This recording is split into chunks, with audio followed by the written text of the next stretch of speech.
We have now what looks to be a pretty tightly fought contest between the BJP and Modi on the one hand and Rahul Gandhi and the Congress on the other. One interesting point to me is that the Congress party is arguing for the rollout of universal basic income in India, would be the world's largest experiment with that. What do you think about that as a concept and as a practice for India?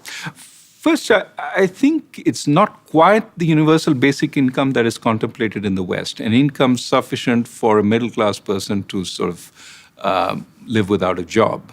This is more I would argue, a targeted poverty alleviation scheme. The idea here is, can we give a direct transfer to those households at the bottom so that they have enough to keep body and soul together and also avoid problems like malnutrition, like poor health, so that they can actually become functioning members of society and contribute to the workforce.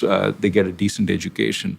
So the idea, I think, is more poverty alleviation rather than helping the middle class sort of stay at home. And do you think that that is an appropriate measure? Is it fundable? Do you think it'll make a positive difference if Congress gets in? I think both sets of parties have been going towards this idea of direct income transfers, of course, facilitated by the Aadhaar unique ID. And the idea there is, look, we have too many poor government services that don't work particularly well, that are inefficient. Is there a way that we can leapfrog by giving the money directly to the poor so that they can command services, whether from the public sector, whether from the government or the private sector, with their money? They have money power. This is a way of empowering at the bottom.